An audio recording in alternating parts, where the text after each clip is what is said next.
உலகெங்கும் வாழும் தமிழங்கள் அனைவரையும் மற்றொரு வர்ணம் சேனலின் வீடியோவின் ஊடாக மிக நீண்ட இடைவெளிக்கு பிறகு சந்திப்பதை விட்டு பெரும் மகிழ்ச்சி அடைகின்றோம். இன்று ஒரு விடயத்தோடு வந்திருக்கின்றோம். அதாவது ஐக்கிய ராஜ்யத்தில் பெரும் பேச்சு பொருளாக பிரைவேட் ஹயர் இண்டஸ்ட்ரியில் இருக்கும் ஒரு விடயத்தை தான் நாங்கள் இன்று பேச இருக்கின்றோம். அதாவது விஐடி சம்பந்தமான புதிய சட்டத்திட்டங்கள் பிரைவேட் ஹயர் ஆபரேட்டர்களுக்கும் டெக்ஸிக்கும் அமல்படுத்தப்பட்டிருக்கின்றது. இம்மாதம் ஜனவரி 2ஆம் தேதியிலிருந்து அது சம்பந்தமான விடயங்களை தான் நாங்கள் இன்று பார்க்க இருக்கின்றோம். இது ஒரு குயிக் வீடியோவாக இருக்க போகின்றது, ஒரு ஷார்ட் வீடியோவாக இருக்க போகின்றது. ஒரு சின்னதொரு தெளிவை நமது கம்யூனிட்டிகளுக்கு ஏற்படுத்தலாம். சில குழப்பங்கள் இருக்கலாம் இது சம்பந்தமாக, இது எவ்வாறு வரப்போகின்றது சம்பந்தமான விடயங்கள் தொடர்பாக அதனை என்னால் முடிந்த அளவுக்கு தெளிவுபடுத்த முயற்சிக்கின்றேன். வாருங்கள் வீடியோக்குள் செல்லலாம். முதலாவதாக எவ்வாறான ஒரு சேஞ்சஸ் வரப்போகின்றது. விஐடி என்பது எல்லா நாடுகளிலும் இருக்கக்கூடிய ஒரு பொதுவான ஒரு வரி அமைப்பு தான். எல்லா வெளி டேக்ஸ் என்று அழைப்பார்கள். இது எல்லா நாடுகளிலும் இருக்கக்கூடிய ஒரு பொதுவான ஒரு விடயம். ஆனால் இங்கு ஐக்கிய ராஜ்யத்தில் ஒரு சலுகை வழங்கப்படுகின்றது. ஐக்கிய ராஜ்யத்தில் மாத்திரமல்ல, யூரோப்பியன் யூனியனில் கூட இருக்கின்றது. இது டொம்ஸ் என்று அழைக்கப்படும். அதாவது டுவர் ஆபரேட்டிங் மார்ஜின் ஸ்கீம் என்று அழைப்பார்கள். இது ஐக்கிய ராஜ்யத்தில் சுற்றுலா பிரயாணத்துறையை ஊக்குவிப்பதற்காக வழங்கப்படும் ஒரு சலுகை. இந்த சலுகை எப்படி என்றால், ஒரு போக்குவரத்து, தங்கும் அக்கமடேஷன்ஸ் மற்றும் சுற்றுலாவோடு தொடர்புபட்ட அனைத்தையும் ஒரு பேக்கேஜாக வழங்குபவர்களுக்கு ஒரு சலுகையாக இது வழங்கப்பட்டிருந்தது. இதனைத்தான் இவ்வளவு காலமும் இதுவரை காலமும் ஜனவரி 2ஆம் தேதி வரைக்கும் பிரைவேட் ஹயர் இண்டஸ்ட்ரியும் டாக்ஸியும் பயன்படுத்தி தங்களது பெருவாரியான விஐடி தள்ளுபடியினை பெற்று வந்தார்கள். விஐடி வசூலிலிருந்து, வரி விதிப்பிலிருந்து தப்பித்து வந்தார்கள். இதைத்தான் சான்சலர் ரீவ்ஸ் இல்லாதொழித்து அபோலிஸ்ட் பண்ணி எல்லோருக்கும் ஒரு காம்படிட்டிவான ஃபேரான விஐடி சிஸ்டத்தை அறிமுகப்படுத்த இருப்பதாக கூறியிருக்கிறார். அத்தோடு இதன் மூலம் வருடத்துக்கு 700 மில்லியன் பவுண்ட்ஸ்களை அரசு ஈட்ட முடியும் என்றும் அவர் தெரிவித்திருக்கிறார். பொதுவாக விஐடி என்பது இந்த விஐடியை அறவிடும் பொழுது ஒரு முழு டிரான்சாக்ஷனுக்கும் தான் அந்த 20% அறவிடப்படும். இதுதான் நடைமுறையில் உள்ள வழமையான எல்லா வியாபார ஸ்தாபனங்களுக்கும் பொதுவான ஒரு விடயம். ஆனால் இந்த டொம்ஸை பயன்படுத்தும் நிறுவனங்கள் இதிலிருந்து தப்பித்து வந்தது. முழு டிரான்சாக்ஷனுக்கு பதிலாக இந்த டொம்ஸ் ஸ்கீமை பயன்படுத்துவதன் மூலம் முழு டிரான்சாக்ஷனுக்கும் வரி செலுத்த வேண்டிய அவசியம் அவர்களுக்கு இல்லை. அவர்களுக்கு எவ்வாறான சலுகை வழங்கப்படுகின்றது என்றால், அவர்களுடைய மார்ஜின் லாபத்துக்குரிய மாத்திரம் விஐடி பே பண்ணினால் போதும். அதுபோக அல்லது கமிஷனுக்கு, யூபரை பொறுத்த மட்டும் கமிஷனுக்கு பே பண்ணினால் மாத்திரம் போதும். இதுதான் இந்த டொம்ஸ் வழங்கும் சலுகை. இது மிகப்பெரிய ஒரு சலுகை. இதன் மூலம் அவர்கள் பெருவாரியான விஐடி வரி செலுத்துவதிலிருந்து தப்பித்து வந்தார்கள்.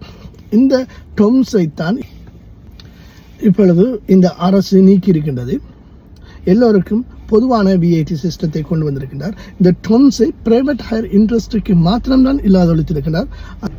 இப்பொழுது இந்த புதிய அபாலிஷ்மெண்ட் ஆஃப் டொம்ஸினால், அதாவது இந்த டொம்ஸ் இல்லாதொழிப்பினால் எவ்வாறான மாற்றங்கள் இந்த விஐடி வரி விதிப்பில் வரப்போகின்றது. முதலாவதாக, இந்த விஐடியை யார் செலுத்த வேண்டும் என்ற ஒரு விடயத்தை நாங்கள் பார்த்து விடுவோம். இதில் 2 விடயங்கள் இருக்கின்றது. ஒன்று பிரின்சிபல், அதாவது சப்ளையர். இவர் தான் இந்த விஐடிக்கு பொறுப்பானவர். அடுத்தது ஏஜென்ட், அந்த சப்ளையரின் ஊடாக அந்த சேவையை வழங்குபவர். குறிப்பாக சொல்ல போனால், இந்த பிரைவேட் ஹயர் இண்டஸ்ட்ரியில் யூபர், போல்ட், ஃப்ரீனோ, அந்த பிரைவேட் ஹயர் ஆபரேட்டர்ஸ் அவர்கள் சப்ளையர் அல்லது பிரின்சிபல் என்று அழைக்கப்படுவார்கள்.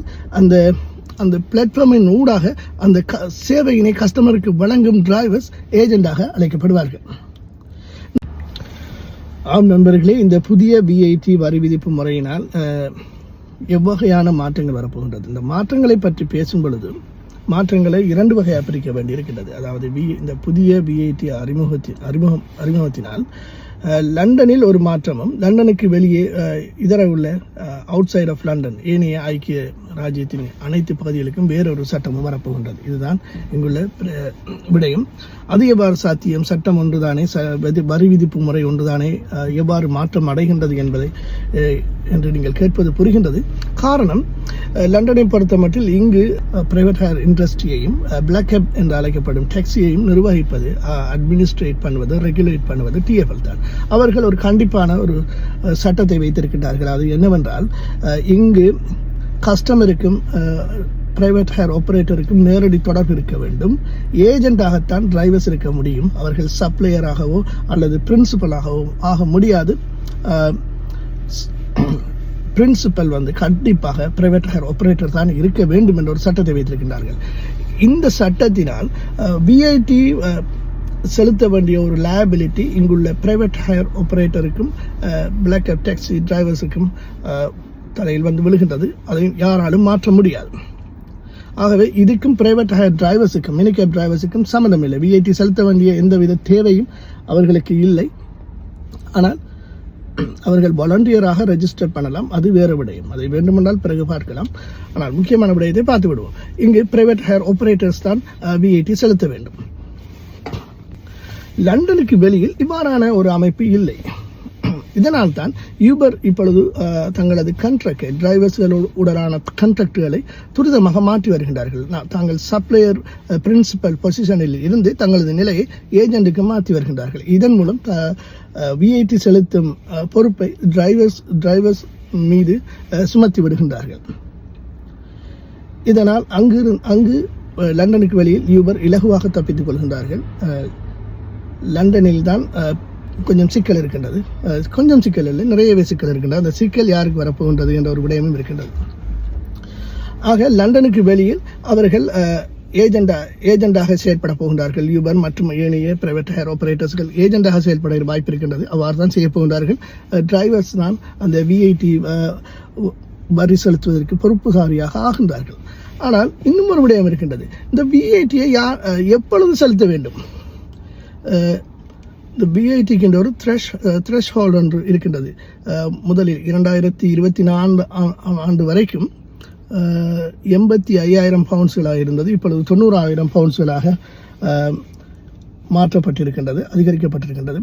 ஆகவே இந்த 90,000 பவுண்ட்ஸ் டேர்ன் ஓவர் ஒரு நிறுவனமோ அல்லது ஒரு தனி செல்ஃப் எம்ப்ளாயி அடையும் பொழுது மாத்திரம்தான் அவர்கள் கண்டிப்பாக VAT-க்கு ரெஜிஸ்டர் பண்ண வேண்டும். அதன் பிறகு அவர்கள் தங்களுடைய ஒவ்வொரு டிரான்சாக்ஷனுக்கும் 20% வரியினை தங்களது பயனாளர்களிடம் அறவிட வேண்டும். இதுதான் ஒரு வலிமையான விடயம். ஆனால் 90,000 பவுண்ட்ஸ்களை டேர்ன் ஓவராக டிரைவர்ஸ்கள் அடைவது என்பது சாத்தியமற்ற விடயம். ஆகவே பெரும்பாலான டிரைவர்கள் அவுட் சைட் ஆஃப் லண்டன் டிரைவர்ஸ்கள் இதிலிருந்து தப்பித்துக் கொள்வார்கள். அவர்களுக்கு இந்த VAT-க்கு சம்பந்தம் வரப்போவது இல்லை, செலுத்த வேண்டிய அவசியம் இல்லை. இதனால் அவர்கள் தங்களது டிரான்சாக்ஷனுக்கு 20% சார்ஜ் பண்ண வேண்டிய அவசியமும் இல்லை. இதனால் ரைடர்ஸும் தப்பித்துக் கொள்கின்றார்கள், டிரைவர்ஸும் தப்பித்துக் கொள்கின்றார்கள், யூபரும் தப்பித்துக் கொள்கின்றது, ஏனைய பிரைவேட் ஹையர் ஆபரேட்டர்களும் தப்பித்துக் கொள்கின்றார்கள். லண்டனுக்கு வெளியில், லண்டனுக்குள் அப்படி அல்ல நிலவரம். லண்டனுக்குள் என்ன நடக்கப் போகின்றது என்றால், ஒவ்வொரு டிரான்சாக்ஷனுக்கும் ஒவ்வொரு டாக்ஸி ரைடுக்கும் 20% லண்டனுக்குள் அரசாங்கத்துக்கு செலுத்தியே ஆக வேண்டும் VAT-யாக. அதனை யார் அறவிடப் போகின்றார்? பிரைவேட் ஹையர் ஆபரேட்டர் அறவிடப் போகின்றார்.